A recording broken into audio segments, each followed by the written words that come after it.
Ça, c'est la ferme, avec cette année les batteurs de fèves, qui sont eux typiquement vendéens. Vous avez fait tous les personnages là. Tous les personnages, la ferme, le pigeonnier qui est donc derrière, tout ça a été fait de mes mains. Voilà près de 40 ans qu'Alain se passionne pour les santons. Ils ont d'abord envahi son salon avec des crèches de plus en plus monumentales. Pour la deuxième année consécutive, l'association Autrefois Chaland lui a demandé d'exposer son travail. Pour l'occasion, il a créé une dizaine de dioramas, des tableaux miniatures de la vie quotidienne. Ici, on a le maraîchin, on a le vrai... Alors, c'est un maquignon, d'ailleurs. C'était les vendeurs de vaches et vendeurs de canards, en fait, sur le marché vendéen. Tous les personnages qui sont rajoutés, ce sont des personnages ou des scènes vendéennes.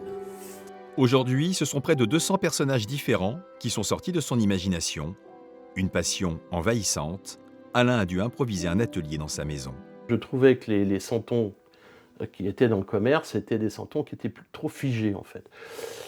Donc l'idée, c'était effectivement de faire... Et le premier santon que j'ai réalisé, c'est un meunier qui dort avec son chapeau sur le truc. Et en fait, il a une attitude. Voilà. Et ça m'a bien plu.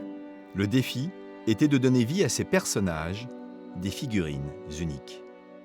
Avant d'en faire comme ça, j'en ai mis quelques-uns à la poubelle, quoi, hein. C'est de la persévérance, c'est des modèles, c'est de la documentation. Et puis petit à petit, je me suis amélioré au niveau des personnages, au niveau de l'attitude, au niveau du faciès.